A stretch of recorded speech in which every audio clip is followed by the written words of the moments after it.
Hello दोस्तों, कैसे हो आप लोग। दोस्तों, आज की इस वीडियो में हम क्लास 12 हिंदी 2024 बोर्ड एग्जाम के लिए महत्वपूर्ण पद्यांश लेकर आए हैं और ये भी बताएंगे आपको कि पद्यांश बोर्ड एग्जाम में किस तरह से हल करना है। 10 नंबर आज ही पक्का कर लो क्योंकि महत्वपूर्ण पद्यांश 10 नंबर का होता है और ये बताएंगे कि 10 नंबर कैसे आप प्राप्त करोगे बोर्ड एग्जाम में। बोर्ड एग्जाम में हल करने का आसान तरीका बताने वाले हैं जो कि पद्यांश का है। इससे पहले हमने गद्यांश का वीडियो बनाया था, यदि आपने वो नहीं देखा है तो चैनल पर आपको मिल जाएगा लिंक। फिलहाल आज की इस वीडियो में हम जो पद्यांश को हल करने वाले हैं और इसके 10 नंबर को हम प्राप्त करने वाले हैं, तो वीडियो को लास्ट तक जरूर देखिएगा मेरी प्यारी दोस्तों। यहाँ पर देखिए, सबसे पहले दिखा दूं मैं, ये इस तरह से आपका क्या होगा, एक जो है पद्यांश होगा बोर्ड एग्जाम के द्वारा दिया जाएगा। ये पद्यांश इस तरह से दिया जाएगा और इसी को क्या करना है, हमें क्या है, इससे रिलेटेड जो हमारा 5 प्रश्न पूछे जाएंगे। यहाँ पर देखिए, सबसे पहला प्रश्न पूछा गया है कि उपयुक्त पद्यांश की शीर्षक और कवि का नाम लिखिए। दूसरा है रेखांकित अंश की व्याख्या कीजिए, यानी जो ये रेखा खींची हुई है इसी की हमें व्याख्या करनी रहेगी। उसके बाद देखिए, 3 प्रश्न आपसे ये पद्यांश से रिलेटेड पूछा जाएगा कि प्रकृति के यौवन का श्रृंगार कौन नहीं करेगा, यानी जो प्रकृति है हमारा, इसका यौवन का जो श्रृंगार है ये कौन नहीं करेगा। उसके बाद में है क्या है, चौथा है जड़ का चेतन आनंद क्या है, इसके बारे में बताना है आपको। 5वां है उपयुक्त पद्यांश में कौन किसको समझा रहा है। तो ये 5 प्रश्न होते हैं और 2-2 नंबर का आपका एक प्रश्न होता है। टोटल क्या है, 10 नंबर का आपका एक पद्यांश होता है, तो 2-2 नंबर का आपका 5 प्रश्न होते हैं जिससे 10 नंबर कंप्लीट हो जाते हैं। और ये 2 प्रश्न जो है ये कंपलसरी, यानी ये सब में पूछे जाते हैं, चाहे गद्यांश हो या पद्यांश हो। पाठ और लेखक का नाम और जो रेखा खींची हुई उसकी हमें व्याख्या करनी पड़ती है। बाकी के जो 3 प्रश्न आपके बनते हैं वो आपके पद्यांश या गद्यांश से लिए होते हैं। फिलहाल पद्यांश का है तो पद्यांश से लिए होंगे। तो सबसे पहला जो इसका प्रश्न है, इसका पहले हम आंसर देते हैं, यानी उपयुक्त पद्यांश की शीर्षक और कवि का नाम लिखकर बताते हैं। तो मैं बता दूं, ये जो जो पद्यांश दिया हुआ है, ये पद्यांश के जो लेखक है कौन है भैया, इस पद्यांश के लेखक का नाम है जयशंकर प्रसाद। और ये जो पद्यांश है, ये जो शीर्षक है ये श्रद्धा मनु है। क्या है, श्रद्धा मनु से लिया गया ये शीर्षक है जो कि किसके द्वारा है, जयशंकर प्रसाद के द्वारा। ये आपको याद रखना है, बोर्ड एग्जाम में काफ़ी ज़्यादा इंपॉर्टेंट है। तो सबसे पहले जो ये जो है आपका पद्यांश है इसको पढ़ लेते हैं, फिर हम सारी चीज़ों आपको बताएंगे कि क्या होता है। देखिए, सबसे पहले इसको आप पढ़िए। यहाँ पर देखिए, प्रकृति के यौवन का श्रृंगार, प्रकृति के यौवन का श्रृंगार करेंगे कभी ना, करेंगे कभी न बासी फूल और मिलेंगे वे जाकर अति शीघ्र, आह उत्सुक है उनकी धूल। एक तुम ये विस्तृत भूखंड, प्रकृति वैभव से भरा अमद, कर्म का भोग भोग का कर्म, यही जड़ का चेतन आनंद। तो ये क्या है, बेसिकली श्रद्धा मनु का एक प्रकार से श्रद्धा मनु है शीर्षक, और जो इसके कवि है जयशंकर प्रसाद जी, ये इसके बारे में बता रहे हैं। करेंगे क्या, सबसे पहले पहला नंबर डालेंगे इस तरह से और लिखेंगे संदर्भ। संदर्भ लिखेंगे, नीचे अंडरलाइन कर देंगे। संदर्भ लिखकर हम आपको बता देते हैं कि किस तरह से लिखना है। यहाँ पर देखिए क्या है, प्रस्तुत पद्यांश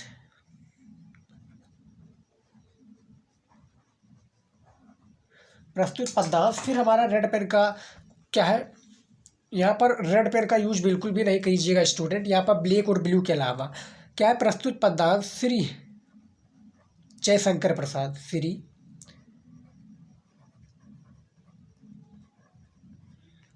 श्री जयशंकर प्रसाद की, श्री जयशंकर प्रसाद, फिर यहाँ पर हम क्या लिखेंगे, के कामायनी। ऐसे ही आपको संदर्भ लिखना है, जो आपका कवि और क्या है, कवि और शीर्षक यानी पाठ का नाम, इसी तरीके से आपको संदर्भ में लिखना है। एक और तरीका होता है, दोनों भी हम आपको तरीका बताएंगे ताकि जो भी आपको बेटर लगे वो आप इस्तेमाल कर सकते हैं दोस्तों। तो देखिए यहाँ पर क्या है, कामायनी, कामायनी महाकाव्य से,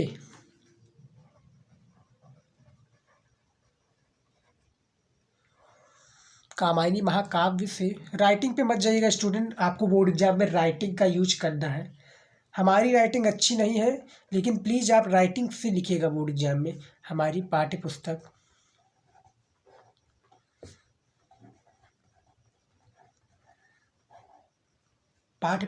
के काव्य भाग्य।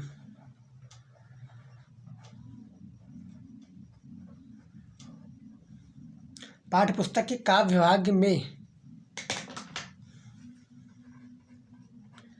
संकलित फिर हमारा काला पेन का यूज हुआ श्रद्धा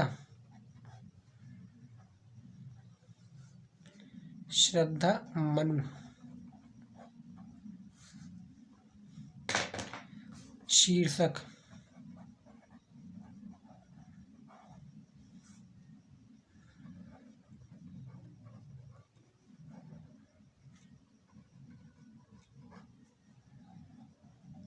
क्या है? उद्धृत है।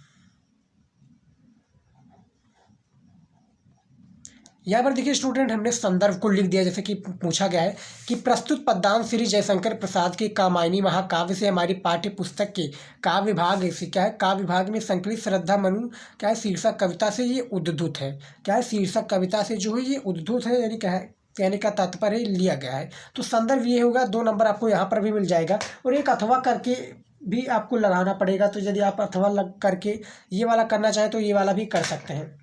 करना क्या है, सिंपल सा है, यहाँ पर आपको लिख देना है शीर्षक,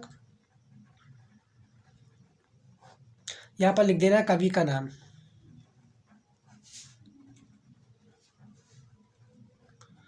तो शीर्षक क्या है भैया? श्रद्धा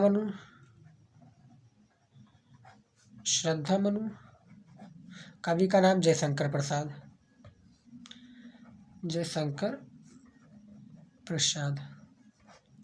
तो चाहे आप ये वाला करना चाहें तो ये वाला कर सकते हैं, ये वाला करना चाहे तो ये वाला कर सकते हैं, अथवा लगा है, दोनों में जो करना चाहेंगे 2 नंबर आपको मिलेगा।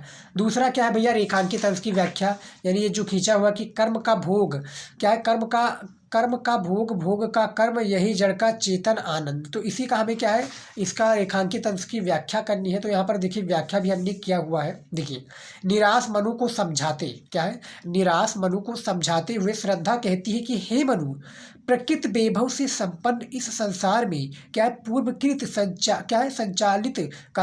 संचालित कर्मों का निरंतर भोग होता रहता है। इसके साथ ही इन मुक्त कर्मों के द्वारा भविष्य के लिए नित्य नवीन कर्मों का संचय भी होता रहता है। इस प्रकार जड़ दिखाई देने वाला भी ये समग्र भूमंडल क्या है, ये समग्र भूमंडल चेतनशील रहते हुए निरंतर आनंद में निरंतर आनंद में तल्लीन बना रहता है। स्टूडेंट, यहाँ पर देखिए प्यारे दोस्तों, रेखांकित अंश की व्याख्या कर दिया है। इतना में ही आपको करना पड़ेगा, यदि आपका पूछा जाए तो इतना में ही कीजिएगा।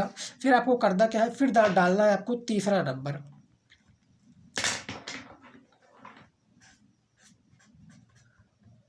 तीसरा जो प्रश्न पूछा गया है, क्या पूछा गया? तीसरा प्रश्न आपका ये पूछा गया है कि प्रकृति के यौवन का श्रृंगार कौन नहीं करेगा। तो प्रकृति का यौवन का श्रृंगार कौन नहीं करेगा? सौंदर्य वर्धन नहीं करेगा। क्या कौन नहीं करेगा? यहाँ पर सिंपल है, सौंदर्य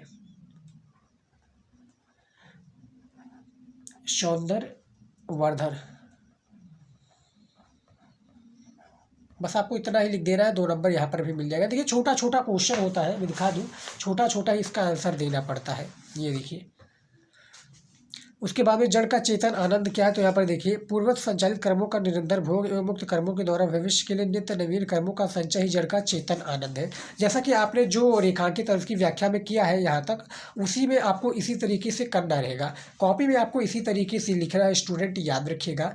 और बहुत ही इंपॉर्टेंट है क्या, पद्यांश को हल करना। 5 प्रश्न होते हैं, 5 प्रश्न का आंसर देना होता है, जिसमें 2 प्रश्न जो है कंपलसरी होता है। क्या है? पाठों लेखक का नाम, उसके बाद में क्या है, पाठों रेखांकित अंश की व्याख्या। ये 2 प्रश्न आपके कंपलसरी होंगे, ये हर एक पद्यांश और गद्यांश में पूछे जाते हैं। तो स्टूडेंट आप देख सकते हैं किस प्रकार से हमने पद्यांश को हल किया है। यदि आपने गद्यांश का वीडियो नहीं देखा है तो चैनल पर मिल जाएगा, जाकर आप देख सकते हैं। आज की इस वीडियो में इतना ही, मिलता है नेक्स्ट वीडियो में। जय हिंद।